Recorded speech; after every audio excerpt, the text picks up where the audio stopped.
Adventskalender door 21.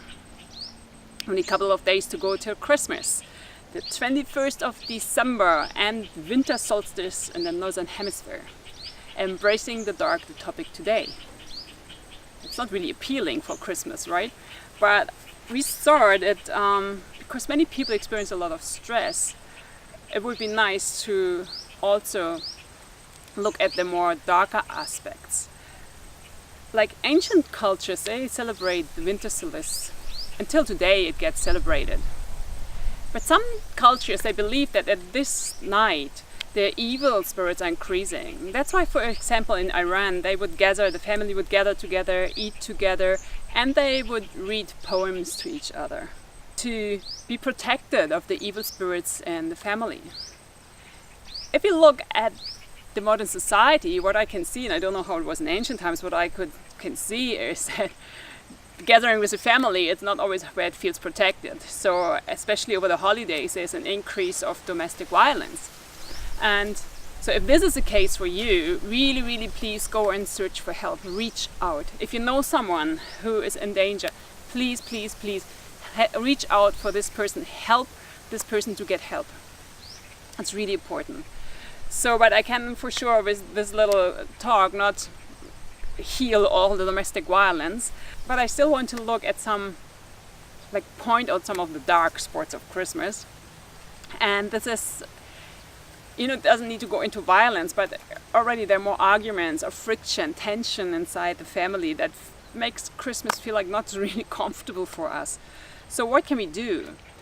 One thing that we can do is, because when people gather together, a small room, and haven't seen each other for a long time, old issues may be still there.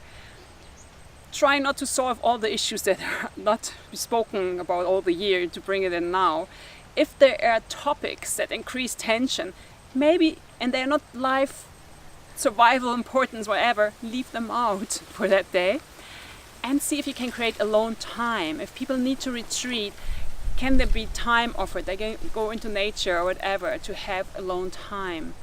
And also, it could be good to lower the expectations. There's this images created about Christmas, about this harmonious, beautiful event. And if it's not so, it's humans coming together, it's our families coming together. So lower the expectations of everything will be perfect. We are not perfect, and that's perfectly fine. So this can reduce the stress already, and the judgment and the disappointment. Know that you come together, there might be maybe some friction. Have a smile about it. Other issues that can be there is like maybe you still have a long to-do list. You have like lots of things to do. So put on top of your list yoga or meditation or going into nature or whatever it is that gives you a pause. Breathe. Stop for a moment when you feel the stress is coming, wherever you are. Breathe. So whatever it is, put this on top of your to-do list to remind you to have these moments of rest and pause. Another one is, if you're still hunting for gifts, might be money issue. Maybe really set and realistic budget so that the stress is released from that one. So this is some of the outer things we can see, the dark or like aspects of Christmas that create friction. But what I'm more interested in, and what I think is more important, where more gifts are hidden than we can ever buy, is if we look inside of us to our own dark spots. Woo! This becomes scary. Maybe you already stopped now to watch it. Scary button. Looking inside. But I experienced that looking inside on the journey is so, so important.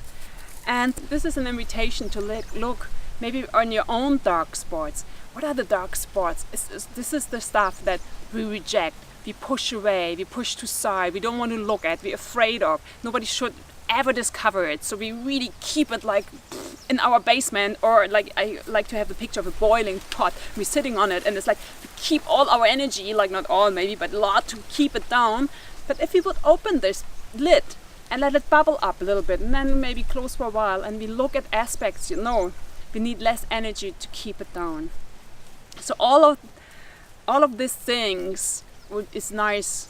It feels dangerous, but it's maybe you can make it even joyous. Be courageous, like think about you being the hero going into this difficult landscape, exploring every aspect, the darkest caves, the rockiest mountains, the wetlands, like everything where it's danger, you can go there. You're like the hero.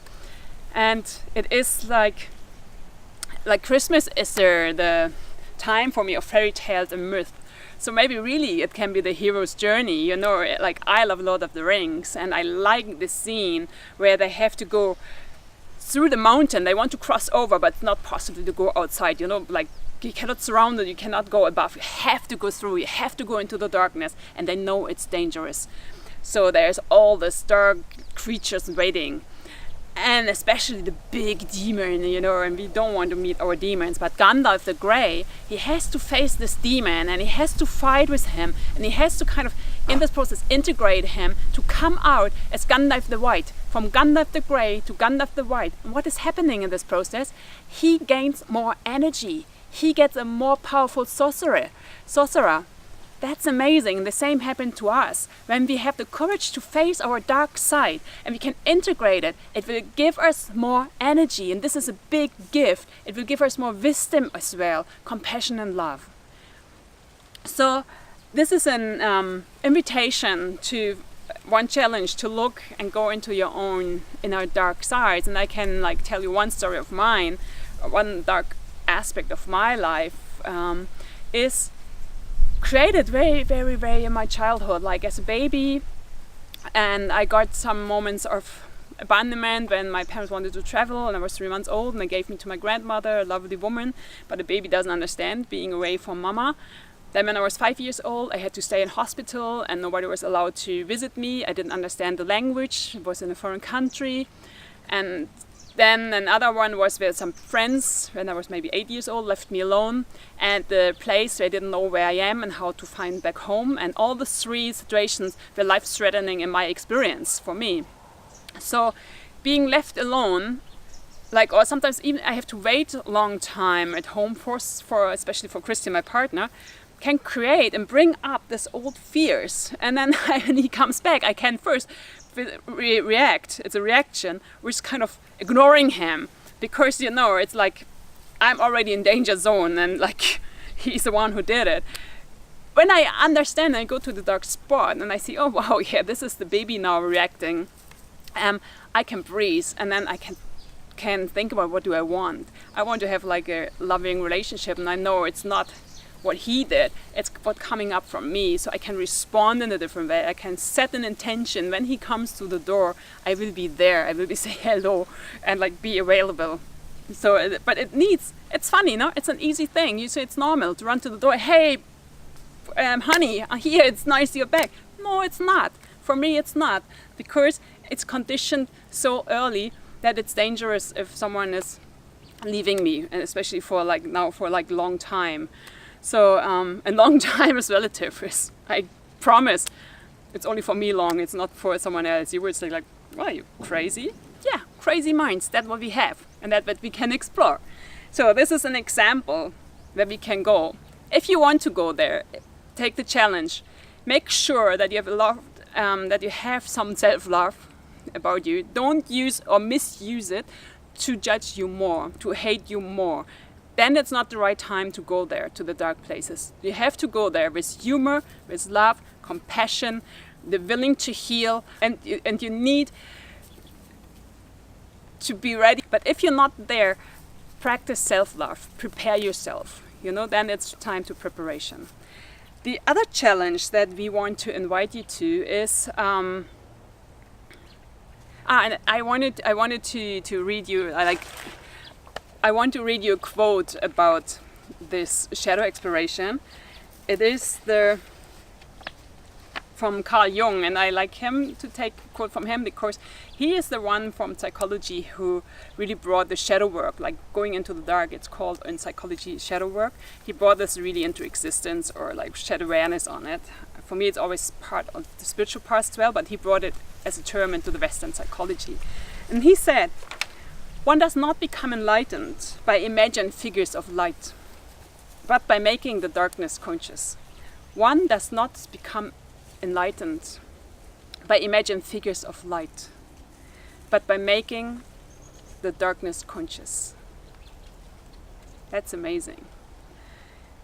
And another one that I like, because I said like some ancient cultures they would read poems to each other, is from Rumi. It's like, be patient when you sit in the dark, a new dawn is coming. And this is winter solstice, you know, the sun will rise. And other challenge I like to invite you to is to embrace the dark spots of another person.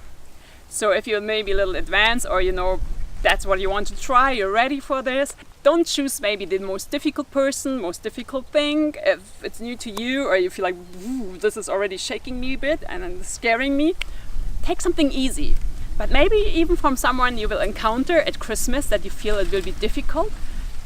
Maybe you can imagine this before, and you can, by understanding yourself a little bit, maybe sometimes that you react in stupid ways, that I think everybody of us does.